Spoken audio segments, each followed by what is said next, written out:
2장 25절에서 30절까지 말씀입니다.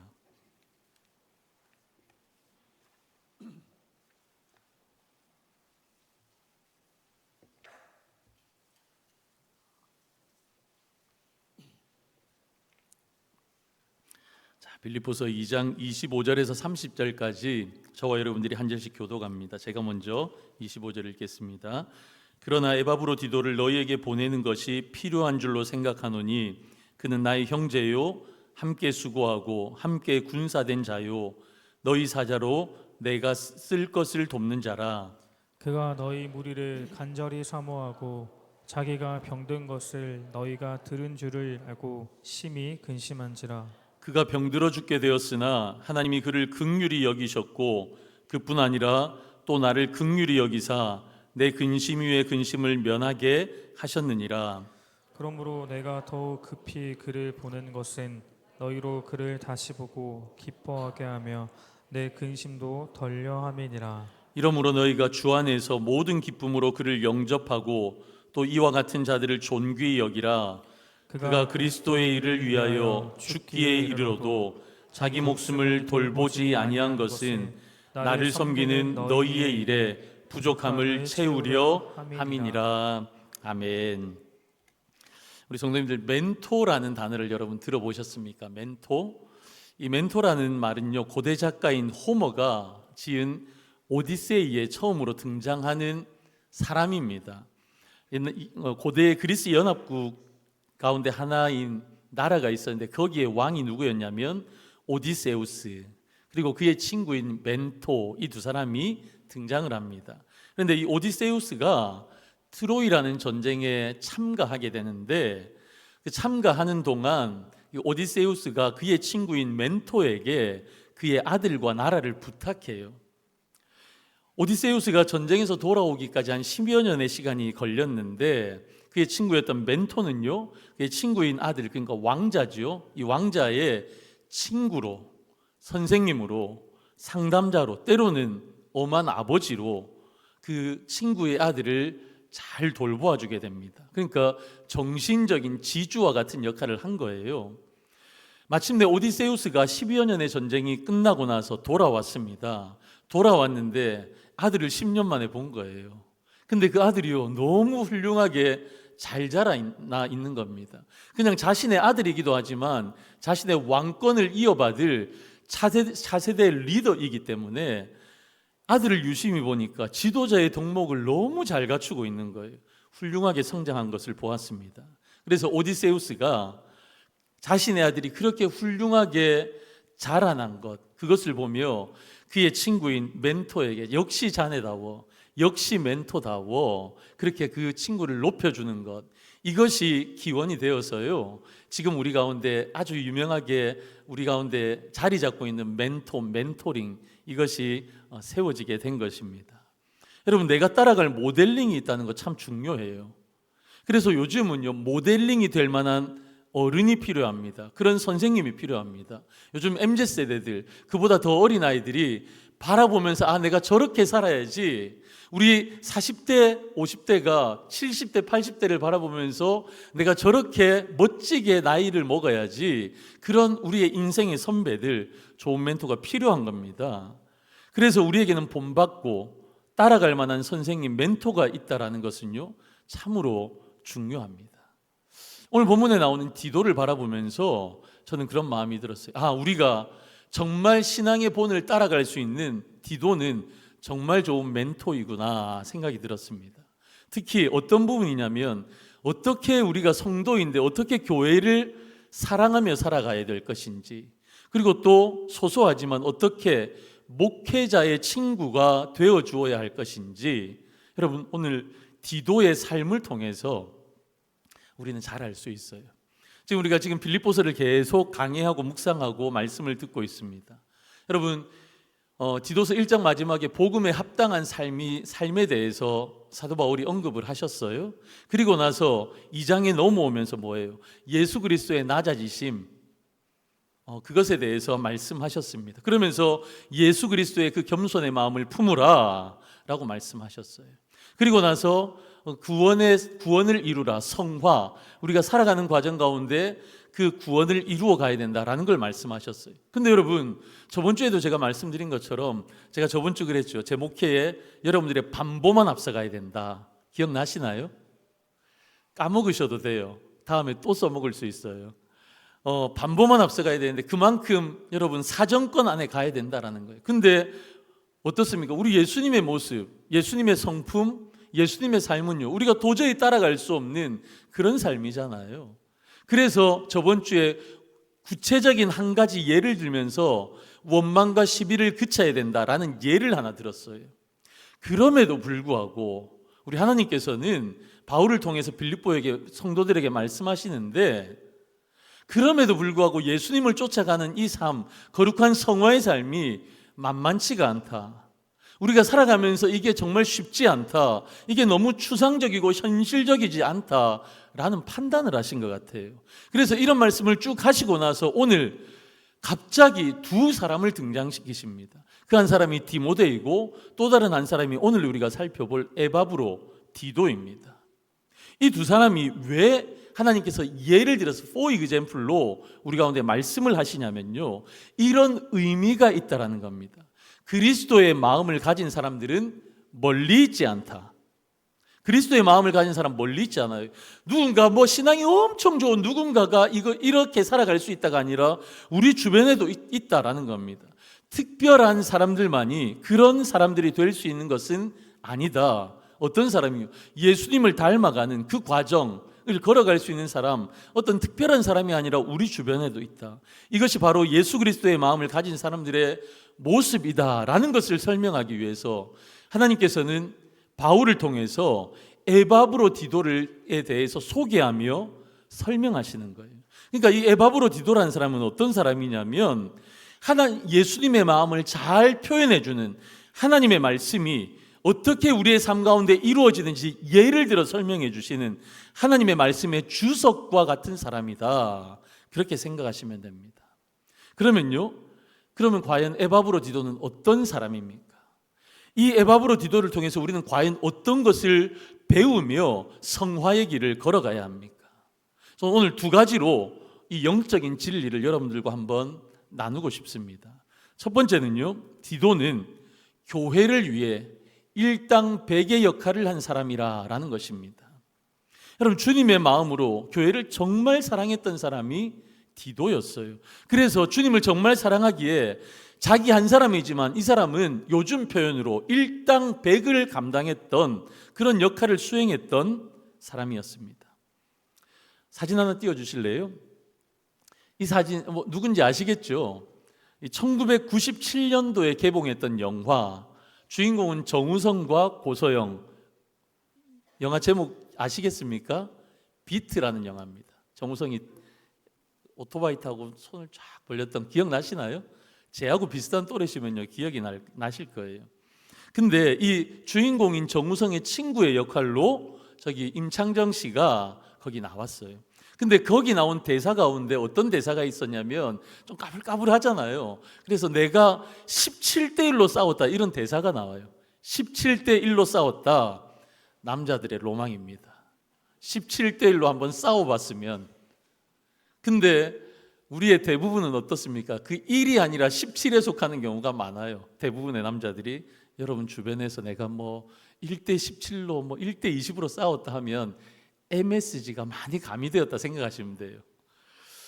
제가 일당백이라는 이 표현을 사전을 한번 찾아봤어요. 무슨 뜻인가? 혼자서 능히 100사람을 당한다라는 뜻이에요. 그러니까 매우 용감하거나 능력이 많은 그런 것을 비유하는 말입니다.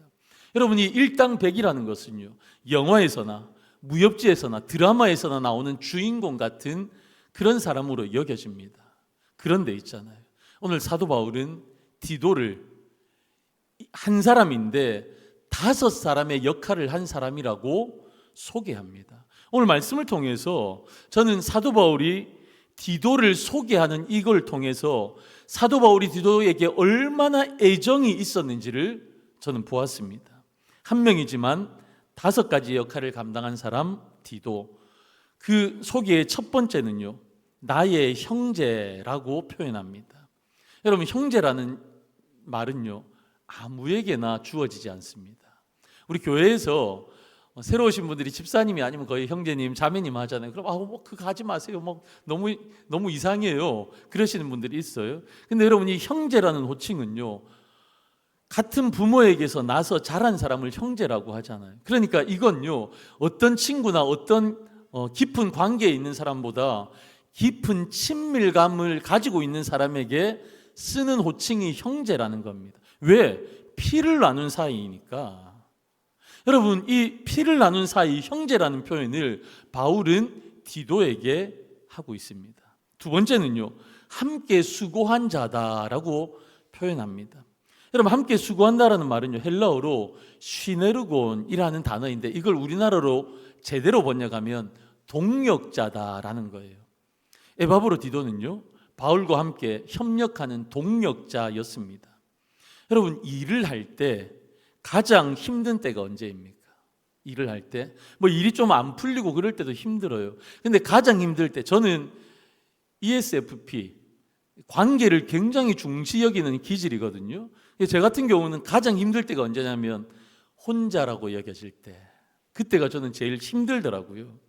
여러분, 우리가 아무리 어려운 일이 있더라도 내 편이 있고 나와 함께하는 동력자가 있다라는 것은요, 나를 얼마나 든든하게 하는지 모릅니다.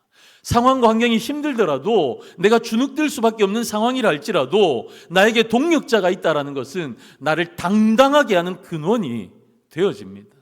여러분 보십시오. 주를 위해 험난한 길을 걸어간 바울이었습니다.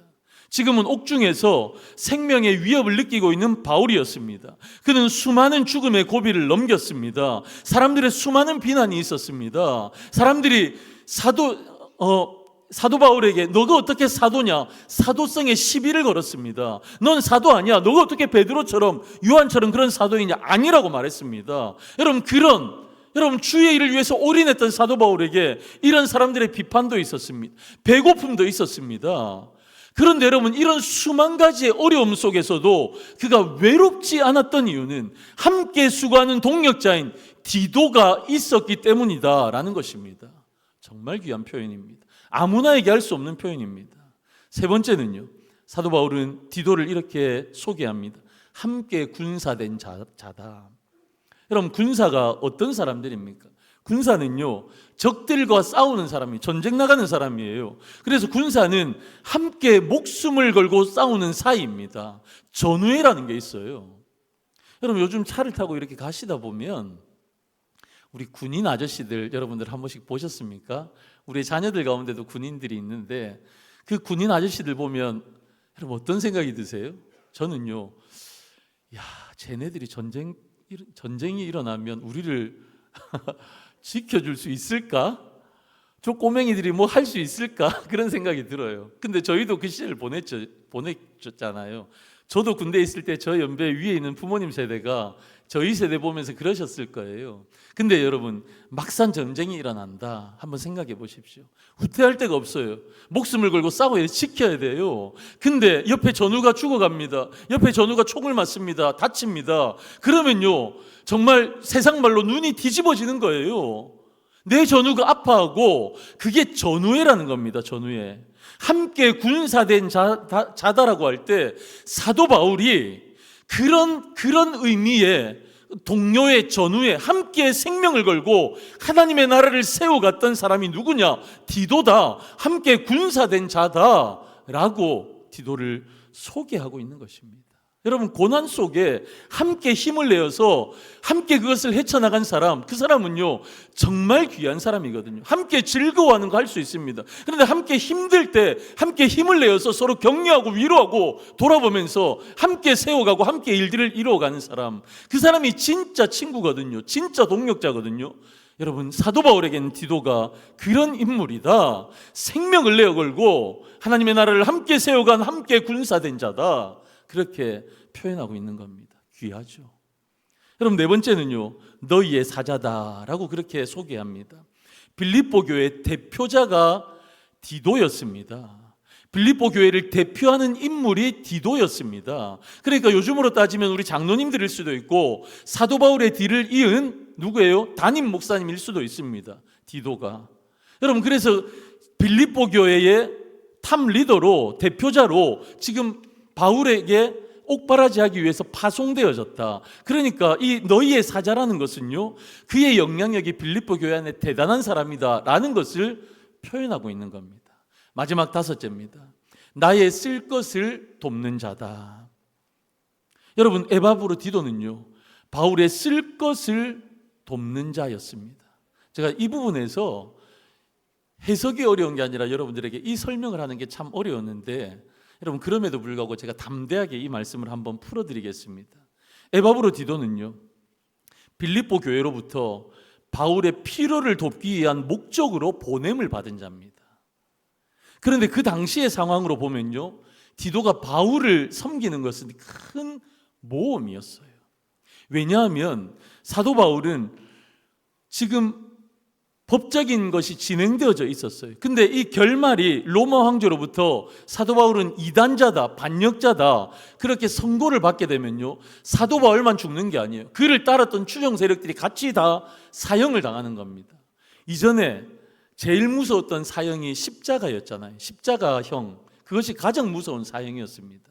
그런데 그 옛날에 십자가가 세워지는 사형은요, 단 몇 개만 세워진 적은 극히 드물었습니다. 예수님은 그때 십자가가 3개 세워졌죠. 근데 그런 경우는 극히 드물었고, 십자가가 한번 세워져서 이 극형이 제해질 때는 몇십 개, 몇백 개의 십자가가 세워졌어요. 왜냐? 여러분, 대부분이요, 정치범들, 사상범들, 이단자들, 반역자들을 사형시키기 위한 것이 십자가였거든요. 그러니까 주동자가 있으면 그 주동자를 따르는 사람들까지 다 십자가를 져야 됐어요. 여러분, 그런 상황입니다. 그런데 사도 바울이요, 이 재판의 끝이 이단자다, 반역자다라는 것이 밝혀지면 그의 옥바라지를 했던 그 가장 가까이에서 있었던 디도도 십자가, 그런 사형을 당해야 하는 그런 상황이었어요. 여러분, 그러니까 이런 위험을 무릅쓰고 디도는 로마 감옥에 있는 바울을 보살핀 겁니다. 여러분, 여기에서 돕는 자, 바울을 돕는 자라고 했는데, 이 돕는 자라는 표현은요, 원어상의 뜻이 뭐냐면 예배한다라는 의미입니다. 예배한다. 즉, 바울의 쓸 것을 도운 디도는요, 그냥 자신의 선배님, 우리 목사님, 그냥 우리가 존경하는 누구, 이 사람의 도움을 주기 위해서 섬기는 것이 아니라 하나님을 예배하듯이 바울을 섬겼다라는 것입니다. 여러분, 디도가 어떤 사람이라고요? 빌립보 교회의 최고의 영향력 있는 사람이었습니다. 최고의 탑 리더였습니다. 그는 유능한 사람이었고 유익한 사람이었습니다. 그런데 디도는요, 겸손한 사람, 그는 최고의 자리를 원하는 사람이 아니었습니다. 야망을 가지고 그래서 내가 저 자리에 앉아야지, 그런 사람이 아니었다라는 것입니다. 왜? 그는요, 사도 바울을 돕는 자라, 사도 바울을 섬길 때 하나님을 예배하듯이 예배했던 진짜 겸손한 사람. 여러분, 빌립보서 2장 초반에 나오는 예수님의 겸손, 비하하시고 낮아지셔서 종의 형태로 오셔서 그래서 우리의 구원을 이루기 위해 십자가에 지시길 만큼 그렇게 겸손하셨던 예수님의 모습을 닮았던 사람이 에바브로 디도였다라는 것입니다. 그렇게 주님을 섬기듯이 사도 바울을 섬긴 거예요.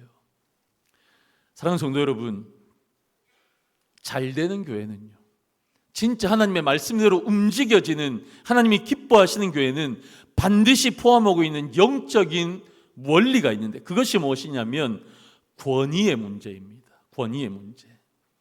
여러분, 하나님께서 교회마다 권위자로 목사를 세우셨습니다. 장로를 세우셨습니다. 여러분, 목회자는 권위를 함부로 사용하지 않아야 합니다.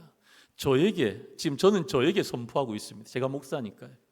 여러분, 목사는요, 하나님께서 하나님의 말씀을 해석하고 말씀을 전하는 권위를 주셨어요. 그리고 이 말씀을 나누는 것을 통해서 성도들을 목양하는 권위를 주셨어요. 여러분, 이 권위를 목회자들이 자기 마음대로 쓴다고 생각해 보세요. 사람을 살리고 성도를 세우고 교회를 세우고 생명을 살리는 일에 이 주신 권위를 사용해야 하는데, 반대로 자기의 영광, 자기의 이익, 여러분, 그것을 위해서 사용한다면 그건 정말 잘못된 거거든요. 그런 교회, 그런 목회자가 있는 교회는 망하는 길로 가는 겁니다. 그렇지 않도록 우리 성도님들 기도해 주십시오. 저뿐만 아니라 우리 교육자들, 우리 장로님들이 하나님 주신 권위를 잘 사용할 수 있도록 기도해 주셔야 합니다. 아멘이십니까? 예. 여러분, 그런데 이런 권위가 제대로 세워진 그런 교회라면, 그것이 전제가 되어 있다면 모든 성도들은요, 그 권위를 존중하고 순종하시는 것이 맞습니다. 제가 독일에서 목회할 때 일입니다. 제가 처음 독일 램스타인 한인교회에 부임해서 갔을 때 제가 첫 설교를 할 때 세 가정이 앉아 있었어요. 세 가정이. 그러니까 거의 개척교회를 제가 간 겁니다. 근데 그렇게 연약한 교회를 가다 보니까 그 교회가 전체적으로 저희 가정의 삶을 책임지지 못했습니다. 그런 상황이었습니다. 알고 갔습니다. 그런데 그 세 가정 중에 한 분의 남자 집사님이요, 저에게 하셨던 말씀이 있어요. 목사님, 목사님의 생존이 교회의 생존입니다. 저한테 그 말씀을 하시는 거예요. 무슨 의미인지를 잘 몰랐어요. 목사의 생존이 교회의 생존이라. 저는 한국에서 목회하던 목사잖아요. 그리고 저는 부교육자 때 꽤나 큰 교회의 부목사로 있었기 때문에 목사의 생존이 뭐 교회, 이런 말을 처음 들어봤고 가슴에 새겨지지도 않았어요. 한국에는 얼마나 목사님들이 많습니까? 이 목사님 아니면 저 목사님도 있어요. 여러분, 그런데 그 집사님의 의미는, 저는 그때 처음에는 우리 가정을 참 사랑해 주시는구나, 애틋한 성도의 마음이구나, 그냥 그렇게 감사하는 정도였습니다. 그런데 거기서 목회를 한 달, 6개월, 1년, 2년 지나면서 코로나가 왔어요. 코로나가 왔는데 제가 섬겼던 그 교회는 제도와 시스템도 잘 만들고 그리고 건전하게 건강하게 부흥을 해서 그렇게 어렵지 않았습니다. 그래서 예배도 페이스북 라이브로 제가 송출을 하고 성도님들이 다 예배를 드리고, 필요한 부분에 있어서 만나지 못하지만 저와 제 아내가 다니면서 집 앞에 무언가를 놓고 기도하고 창문 사이로 바라보면서 기도해드리고 그렇게 신방을 하기도 했습니다. 여러분, 그런데요, 저희 주변에 있는 한인교회들, 지역마다 교회가, 한인교회가 하나밖에 없어요. 그 시마다. 옆에 있었던 자브리켄이라는 동네에 그 교회는요, 목사님의 개인적인 문제가 생긴 거예요. 더 이상 거기서 목회할 수 없는 상황이 생긴 겁니다. 그랬더니요, 목사님 사모님은 흩어졌고 그 교회는 더 이상 교회의 역할, 예배를 드릴 수 없는 그런 교회가 되더라고요. 그 옆에 있던 카이저슬라우트른이라는 또 도시가 있었는데 거기 한인교회는요, 목사님이 암으로 돌아가셨습니다. 그 목사님 없으니까요, 그 교회가 예배를 드릴 수 없는 거예요. 그래서 그 교회 성도들이 저에게 와서 목사님 교회에서 출석하면 안 됩니까? 목사님 교회 오면 안 됩니까? 그런 얘기를 제가 참 많이 들었습니다.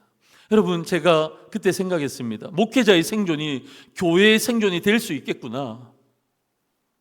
여러분, 목회자가 대단하다고 제가 드리는 말씀이 아닙니다. 목회자 대단하지 않습니다. 목회자도 연약한 성도이고 부족한 사람입니다. 하나님의 은혜가 아니면 살아갈 수 없는, 저도 여러분들과 똑같은 그런 한 명의 성도일 뿐입니다. 그런데 교회의 기능상 하나님께서 권위를 주셨습니다. 여러분, 그래서 저를 통해서, 우리 목회자들을 통해서 하나님의 말씀이 흘러가고요, 우리 장로님들에게 다스리는 권세를 주셔서 우리 장로님들은 교회를 치리하고 다스리는 권위를 주신 것입니다. 여러분, 그래서요, 교회 안에서 우리 성도님들은 목회자를, 우리 장로님들을, 리더십들을 귀하게 여길 수 있어야 합니다. 여러분, 연약한 목회자를 세우셔서 하나님께서 하나님의 말씀을 선포하시거든요. 하나님이 얼마나 위대한 분이신지 우리를 향한 하나님의 말씀이 목회자들을 통해서 선포되어지는 겁니다. 그런데 목회자들이 생활고로 인해서 힘들다면, 목회자들이 여러 가지 분주함과 마음의 혼란스러움으로 말씀 앞에 집중하지 못하고 그래서 말씀을 제대로 전하지 못한다면, 여러분, 이것만큼 불행한 일이 교회 안에 어디 있겠습니까? 하나님께서 목회자들을 통해서 비전을 주시고 하나님의 마음을 주셔서 교회의 방향성이 설정되어지고 우리는 그렇게 함께 달려가는데, 목회자의 마음이 산란하고 분산되어진다면 여러분, 이것은 너무나도 큰 문제 아니겠습니까? 여러분, 그래서 목회자들을 존중해 주셔야 합니다. 목회자들의 삶을 돌아보셔야 합니다. 여러분, 여기까지는요, 말씀 그대로 제가 그냥 푼 겁니다. 여러분, 이건 말씀의 주해입니다. 그런데 여러분, 이걸요, 저와 우리 교회에 제가 적용을 해봤습니다. 적용을 해봤습니다. 여러분, 목회자의 좋은 친구가 되어주시기를 부탁드립니다. 목회자를 귀하게 여기고 존중하는 것이 교회의 권위와 질서에 순종하는 것임을 믿고 그렇게 살아가시기를 축복합니다. 근데 제가 이 말씀을 이렇게 타이핑을 하고요, 적용하고 해석해 보았더니, 저를 돌아보았더니 너무너무 부족한 사람이더라고요.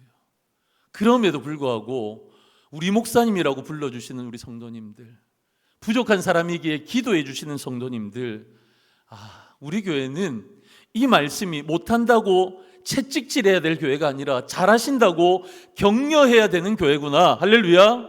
저는 그렇게 믿었습니다. 여러분, 일일이 말씀드리지 않아도 우리 성도님들 너무너무 귀하십니다. 저는 제가 자주 표현드리지만 여러분들을 섬기기 위해서, 여러분들을 더 사랑하기 위해서 목회자로 여러분들이 저를 여기 불러주셨습니다. 그런데 돌아보면 오히려 제가 더 사랑받고 있는 것 아닌지, 제가 더 섬김을 받고 있는 것 아닌지, 여러분 그런 생각이 더 많이 드는 거 있죠. 그래서 이 말씀을 준비하면서 우리 성도님들에게 더 깊은 감사의 마음이 들었습니다. 여러분, 이 말씀은요, 목회자들을 존귀 여기라, 그의 쓸 것을 도우라, 그런 말씀이지만 저는 이렇게 적용해 보았습니다. 성도들을 더 사랑하는 목회자가 되어야 되겠다. 우리 그런 교회, 저는 그런 목사로, 성도님들은 더 우리 목회자들을 존귀히 여기고 귀하게 여기고 그런 우리 중동교회 되어지기를 주님의 이름으로 간절히 축원합니다. 아멘. 두 번째입니다. 디도의 백미는요, 교회를 사랑하기 때문에 죽기를 각오한 사람이었습니다. 죽기를 각오한 사람. 여러분 보십시오. 5가지 사도 바울이 디도를 소개한 내용들, 점층법을 썼거든요. 갈수록요, 디도가 대단한 사람인 것, 그가 탁월한 사람인 것, 그의 표현에 묻어 있습니다. 그런데 그 백미는요, 여기가 아닙니다. 27절, 그가 병들어 죽게 되었으나, 이 말씀부터 시작되어집니다. 여러분, 1인 1명이 5명의 역할을 감당했던 사람이 디도였잖아요. 그만큼 빌립보 교회를 사랑하고 사모했던 사람이 디도였습니다. 그런데 그런 그가 여러분 어떻게 됩니까? 병들어 죽게 되었습니다. 중한 병을 얻었습니다. 여러분 생각해 보실래요? 감옥에 갇혀 있는 바울을 돌보는 일, 그렇게 불리하고 위험에 처해 있는 한 사람을 돕는 일, 이게 빛나는 일입니까? 여러분 이것이 신나는 일입니까? 이것이 가치 있는 일입니까?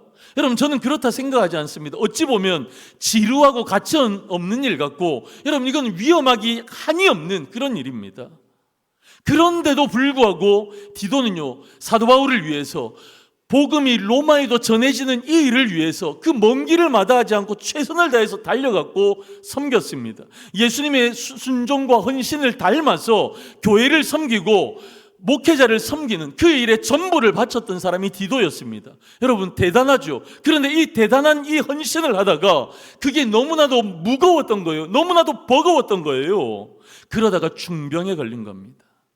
여러분 놀라운 사실은요, 디도가 이렇게 놀라운 헌신, 1명인데 5명의 역할, 100명의 역할을 한 그 헌신도 놀라운 일이고 우리에게 귀감이 되어지지만, 더 놀라운 일은 그가 죽음 앞에서, 이 중병 앞에서도 자신을 생각한 것이 아니라 교회와 성도들을 생각했다라는 것입니다. 교회와 성도들을. 여러분 어떤 경로인지는 몰라도 디도가 큰 병에 걸려서 죽게 되었다는 소식을 빌립보 성도들이 전해 듣습니다. 이 소식을 빌립보 성도들이 알게 되었다라는 것을 또 디도가 알게 되었습니다. 여러분 그때부터요, 에바브로 디도는 걱정과 염려와 근심에 휩싸입니다. 내가 이 중병에 걸려서 내가 오늘 죽을지 내일 죽을지 모른다. 여러분 이것 때문에 근심한 것이 아닙니다. 자기가 병들어 죽게 된 사실보다 자신이 아프다는 사실로 인해서 교회와 성도들이 근심하게 된 것, 이것이 더 마음이 아프고 이것이 근심의 거리가 되었다라는 거예요. 여러분 한번 생각해 보세요. 저와 여러분들이라면 어떻겠습니까? 주를 위해서 내 온몸을 내던져서 내 온 물질과 시간과 에너지와 달란트를 다 들여서 교회를 위해서 섬겼습니다. 그러다가 병이 생겼어요. 그러면요, 누군가 좀 알아줬으면 좋겠지 않나요? 누군가 또 많이 알아서 중보기도 해주면 좋지 않겠나요? 내가 조금 스포트라이트 받고 싶지 않겠나요? 그런데요, 그는 병들어 죽게 된 상황에서도 어떤 성도였습니까? 어떤 헌신자였습니까? 30절 말씀입니다. 우리 30절 말씀 같이 한번 읽습니다. 시작. 그가 그리스도의 일을 위하여 죽기에 이르러도 자기 목숨을 돌보지 아니한 것은 나를 섬기는 너희의 일에 부족함을 채우려 함이니라. 아멘. 그리스도의 일을 위하여, 주님의 몸된 교회를 위하여, 복음이 로마에도 증거되어지는 이 일을 위하여 디도는요 죽기를 각오한 사람이었습니다. 주님을 위해서라면, 교회를 위해서라면, 복음이 열방 가운데 세워지는 선포되는 일이라면 죽음을 초월했던 사람이 디도였습니다. 여러분, 이 디도는 누구를 닮았습니까? 디도는요 예수님을 닮았습니다. 사람들은 예수님을 십자가에 못 박아 죽였습니다. 아무 죄도 없는 예수님을 죄인이라고 몰아붙여서 예수님을 십자가의 사형대에 올렸습니다. 그러나 우리 주님은요 그렇게 십자가에서 그 모진 고난과 고통 속에 죽어가시면서도 하나님을 향해 저들을 위해서 기도하셨습니다. 하나님 아버지, 그들이 몰라서 하는 일이니까 저들을 용서해 주십시오. 기도하셨던 분이 우리 예수님이십니다. 예수님께서 그 극심한 고통 속에서도 자신을 죽음으로 내모는 사람들의 용서를 위해서 기도하셨던 이유는 예수님께서 그들을 정말 사랑하셨기 때문입니다. 에바브로 디도가 죽음의 문턱에 있습니다. 그렇게 헌신하다가 죽을 벽에 걸려 죽음의 문턱에 서 있습니다. 그런데 자신의 질병이 아니라 자기 때문에 걱정할 빌립보 성도들을 더 걱정했던 것은 에바브로 디도가 예수님의 마음을 닮아서 교회와 성도들을 정말 사랑했기 때문이었습니다. 여러분, 에바브로 디도와 예수님의 공통점이 무엇입니까? 이 공통점은요 이미 자신은 없다라는 것입니다. 자신이 비워졌다라는 것입니다. 여러분, 자신의 중심이 자신이 더 이상 아니었습니다. 왜 그랬습니까? 왜 그럴 수 있었습니까? 예수님도 디도도 교회와 성도들을 정말 사랑했기 때문에 그렇습니다. 그 사랑이 기꺼이 자신을 비울 수 있는 이유가 된 것입니다. 여러분, 사랑을 하면요 그 사랑하는 대상 앞에 서게 되면요 자신을 비웁니다. 나를 비워요. 내가 사랑하는 사람 앞에서 내가 더 잘나기를 위해서, 더 잘나 보이기 위해서 자랑합니까? 그렇지 않습니다. 나는 자꾸만 없어지고요 내가 사랑하는 그 사람을 더 세워주고 이 사람이 더 귀한 사람으로 만들어지도록 나는 미랄로 썩는 거예요. 그 일을 여러분들이 하고 계시잖아요. 우리 모든 부모님들이 그런 역할을 감당하고 계시는 거잖아요. 여러분, 기쁘게 그리고 기꺼이 사랑하면 자신을 비울 수 있게 되는 것입니다. 역설적이지만 그렇게 비움이 그 디도에게는 기쁨이 된 것입니다. 예수님이 그러하셨고 사도 바울이 그러하였던 것처럼 사도 바울이 옥중에서 오늘 죽을지 내일 죽을지 모르는 이 상황 속에서 그의 사랑하는 교회 빌립보 교회를 향해서 기뻐하라 말할 수 있었던 것은 성도들을 사랑했기에, 진짜 그는 예수 그리스도와 동행하며 살아갔기에 그 비움이 여러분 진정한 기쁨으로 표현되어졌던 것입니다. 여러분, 이런 사람이 디도였습니다. 디도. 많은 일을 한 것이 그가 위대한 신앙의 인물이라는 것이 아닙니다. 여러분, 그가 남겼던 업적이 많기 때문에 그가 위대한 신앙의 인물이라고 말하는 것이 아닙니다. 많은 일보다도 그의 중심이 그를 위대한 신앙의 인물로 만든 것입니다. 그의 중심에 누가 계십니까? 주를 위해서 내가 죽으리라. 그의 중심에는 예수 그리스도가 계셨고 주를 사랑하는 마음, 주를 위해서 죽겠다라는 그 각오가 그로 말미암아 사역하고 일하고 낮아져서 섬기는 그 자리에 있게 만든 것입니다. 진심으로 주님을 사랑한 사람, 진심으로 교회를 사랑한 사람, 그가 에바브로 디도였습니다. 사랑하는 성도 여러분, 1인 5역의 디도를 바라보면서 주님을 위해서라면 죽기를 각오한 디도를 바라보면서 나는 어떤 헌신자인가? 나는 어떻게 주님과 주님의 몸된 교회를 사랑하고 있는가? 돌아보실 수 있기를 바랍니다. 여러분, 우리는요 주어진 상황 환경이 다 달라요. 여러분, 헌신을 하여도 이만큼의 헌신을 할 수 있는 분이 계십니다. 어떤 분은 요만큼밖에 하실 수 없는 분도 있어요. 우리의 상황은 다 달라 보여지는 것으로 판단할 수 없습니다. 그런데 오늘 디도를 바라보면서 우리는 이런 의문을 나에게 한번 던져보았으면 좋겠습니다. 할 수 없지만 그 한계를 넘어가는 헌신을 나는 과연 하나님 앞에 드리고 있는지, 바울이 표현한 디도의 5가지의 스토리가 과연 나에게는 있는 것인지, 주님을 위해서라면 죽기를 각오하고 섬기는 헌신자인지. 여러분, 이 시대의 교회를 우리가 한번 바라볼 때 500명이 모여도요 5명이 모이는 것 같은 초라한 교회들이 있습니다. 5,000명, 5만 명이 모여도요 5명밖에 모이지 않는 것 같은 초라한 교회들이 있습니다. 그런데 여러분, 죽음을 각오하고 주를 위해 헌신할 몇 사람만 있어도 주님의 교회는 흥하지 않겠습니까? 그런 교회가 우리가 꿈꾸는 교회이고 내가 그 한 사람이 되어야 하는 것 아니겠습니까? 여러분, 디도는 그런 사람이었습니다. 저는 오늘 이 위대한 우리의 믿음의 선배인 디도 선배님을 향하여서 이렇게 불러드리고 싶습니다. 하나님의 친구, 목회자의 친구. 여러분, 저는 이 말씀을 묵상하면서 마음이 참 무거웠어요. 우리 성도님들에게 넘치는 헌신을 요구하는 목사, 그런 설교를 해야 되나? 그런데 여러분, 기도하는 가운데, 어떤 책도 아니에요. 기도하는 가운데 제 마음 가운데 하나님께서 정말 평안함, 담대하게 전할 수 있는 마음을 주신 것이 있습니다. 그게 뭐냐면요, 이 헌신은요, 목숨을 다한 헌신은요, 하나님 우리에게 강요하시는 것이 아니라는 거예요. 강요하시는 것이 아닙니다. 여러분, 우리가 목숨을 다한 헌신으로 주님 앞에 나아갈 수 있는 건 이건 특권이고 은혜인 줄로 믿습니다. 왜 그래요? 사랑을 받아본 사람이 사랑할 줄 아는 거예요. 여러분, 여기에 저보다도 더 관계적인 부분, 심리학적인 부분에 더 뛰어난 분들이 계신데, 여러분, 우리가 살아가면서 그렇잖아요. 사랑을 받아본 사람이 사랑을 할 줄 알고 그 헌신과 섬김을 받아본 사람이 그걸 할 줄 아는 거예요. 여러분, 우리는 어떤 사람들입니까? 예수님의 그 사랑을 받은 사람들입니다.